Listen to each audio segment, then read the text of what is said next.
ভারতকে হারিয়ে অনূর্ধ্ব-20 sub championship বিজয়ী বাংলাদেশ যুব ফুটবল দলকে সংবর্ধনা ও পুরস্কার প্রদান করেছেন ঢাকা উত্তর সিটি কর্পোরেশন। বুধবার সকালে রাজধানীর গুলশান 2 সিটি কর্পোরেশন ভবনে আয়োজিত সংবর্ধনা অনুষ্ঠানে প্রধান অতিথি হিসেবে উপস্থিত ছিলেন ডিএনসিসির প্রশাসক শফিকুল ইসলাম খান মিল্টন। অনুষ্ঠানে সভাপতিত্ব করেন বাংলাদেশ ফুটবল ফেডারেশনের সভাপতি তাবিথ আওয়াল। এটা আজকে কিন্তু যেটা আমাদের ম্যানেজার বলল, খালি পুরস্কার দেওয়ার একটা আয়োজন আজকে নয়। আজকে আমরা আমাদের সামনে যে একটা ভালো ভবিষ্যৎ আছে, সামনে তরুণ প্লেয়াররা তারা যে অনুপ্রাণিত হতে পারে বা ফুটবলে ঢুকতে চাবে, সেই একটা জার্নি, সেই একটা যাত্রার শুরু কিন্তু আজকে আমাদের ঢাকা নর্থ সিটি কর্পোরেশন শুরু করে দিয়েছে। তাই আমি আপনাদেরকে অভিনন্দন জানাচ্ছি, ধন্যবাদ জানাচ্ছি। আমি বক্তব্য বেশি লম্বা করব না, দুই একটা কথা তো বলতে হয় সিটি কর্পোরেশনের ব্যাপারে। সিটি কর্পোরেশন ঢাকা নর্থ এবং ঢাকা সাউথ অনেক আগের থেকে কিন্তু বাংলাদেশের শহরের পায়োনিয়ার লিগটাকে কিন্তু ওনারা স্পন্সর করে আসে। সিটি কর্পোরেশন 2 ভাগ হওয়ার পর থেকেও কিন্তু সিটি কর্পোরেশন এই দায়িত্ব থেকে সরে আসে নাই। দীর্ঘদিন ধরে পায়োনিয়ার লিগটাকে ওনারা স্পন্সর করে আসছেন, মাঠ দিয়েছেন, অর্থর সহযোগিতা দিয়েছেন। সেই কারণে কিন্তু এই ঢাকা শহরের মাঠ থেকে কিন্তু অনেক তরুণ ভালো এবং প্রশিক্ষিত প্লেয়াররা কিন্তু তৈরি হয়েছিল। তো সিটি কর্পোরেশনের একটা বিশেষ অবদান আছে বাংলাদেশের ফুটবলের এই যাত্রার জন্য। সিটি কর্পোরেশনের সাথে কিন্তু কাছে ওনাদেরই পার্টনার রাজুক এবং ক্যান্টনমেন্ট বোর্ড। ক্যান্টনমেন্ট বোর্ডের সাথেও আমি একটু উল্লেখ করতে চাই যে বাংলাদেশের সেনাবাহিনী যে অবদান রাখছে আমাদের ফুটবলের প্রতি, খালি লজিস্টিক্স দিয়ে না, সেনাবাহিনী থেকে অনেক প্লেয়াররাও কিন্তু আমাদের জাতীয় দলে খেলছে এবং ভবিষ্যতেও খেলবে। তাই আমি একই সাথে সেনাবাহিনীকে, সেনাপ্রধানকেও ধন্যবাদ জানাচ্ছি। আমরা তো সাউথ এশিয়ার চ্যাম্পিয়ন হয়ে আসছি। আমি মনে করি যে এটা আসলে একটা স্টার্টিং পয়েন্ট। সাউথ এশিয়ার চ্যাম্পিয়ন হওয়া একটা দায়িত্ব, নট জাস্ট একটা অনার।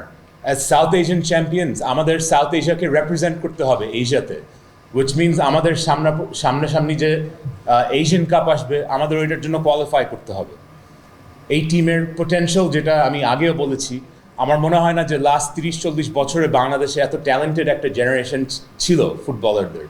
আমাদের এই জেনারেশনটাকে গ্রো করতে হবে, এই জেনারেশনটাকে আমাদের ডেভেলপ করতে হবে এবং আমাদের ওনাদেরকে সাপোর্ট দিতে হবে। আমি আশা করি যে আমাদের সরকারের পক্ষ থেকে, আমাদের বিএফএফের পক্ষ থেকে আমরা ফিউচারে এই সাপোর্টটা পাবো। আমরা যে চ্যাম্পিয়ন হওয়ার যে গৌরব অর্জনটা করছি, এই জন্য ঢাকা উত্তর সিটি কর্পোরেশন থেকে আমাদেরকে যে সম্বর্ধনা জানানো হচ্ছে, বাংলাদেশ ফুটবল ফেডারেশন এবং সকল খেলোয়াড় বৃন্দদের পক্ষ থেকে আপনাদেরকে বিশেষ ধন্যবাদ। আর আমরা আশা করব সামনে আমরা আরও যেন সাফল্য যদি আনতে পারি এবং আমরা সেই সাফল্যের সাথে এইভাবে আমাদেরকে যেন আরও সম্বর্ধনা দেওয়া হয়, এটাই আমরা আশা ব্যক্ত করব আপনাদের কাছে। সংবর্ধনা অনুষ্ঠানে তরুণ ফুটবলারদের এই সাফল্যে অভিনন্দন জানিয়ে বক্তারা বলেন, এই অর্জন দেশের ফুটবলারদের জন্য নতুন সম্ভাবনার দ্বার উন্মোচন করেছে। ভবিষ্যতেও খেলোয়াড়দের ধারাবাহিক উন্নয়ন ও আন্তর্জাতিক অঙ্গনে সাফল্য ধরে রাখতে প্রয়োজনীয় সহায়তা অব্যাহত রাখার আশ্বাস দেওয়া হয়। আমরা আমাদের সোনার ছেলেদেরকে একটু বরণ করে নেওয়ার চেষ্টা করছি এবং তাদের প্রতি ভালোবাসা, স্নেহ, মমতা সব কিছুই আমরা উজাড় করে আমরা আগামীতে এটা কন্টিনিউ রাখার চেষ্টা করব। বাংলাদেশ যতবার জিতে, বাংলাদেশের পতাকা যতবার হাতে নিয়ে আমাদের খেলোয়াড়রা মাঠ প্রদর্শন করে, ততবারই আমার শরীরের পশম দাঁড়িয়ে যায়। সত্যি কথা, যেমনিভাবে জাতীয় সঙ্গীত দ্বারা একটা আলাদা একটা অনুভূতি থাকে সবারই ভিতরে, দেশপ্রেম সব কিছু মিলে একাকার হয়ে যায়। একইভাবে বাংলাদেশের খেলা দেখলে আমার কাছে তাই মনে হয়। আমি ছোটোবেলায় খেলাধুলা করতাম, ফুটবলও খেলেছি, ক্রিকেটও খেলেছি, অনেক দিন খেলেছি। অনুষ্ঠানে বিজয়ী দলের খেলোয়াড়দের হাতে সম্মানস্মারক পুরস্কার তুলে দেওয়া হয়, যার উদ্দেশ্য ছিল খেলোয়াড়রা যেন ভবিষ্যতে আরও উৎসাহিত হয় এবং এমন বিজয়ের ধারা যেন অব্যাহত রাখতে পারে। Aminul Islam, news flash, 71।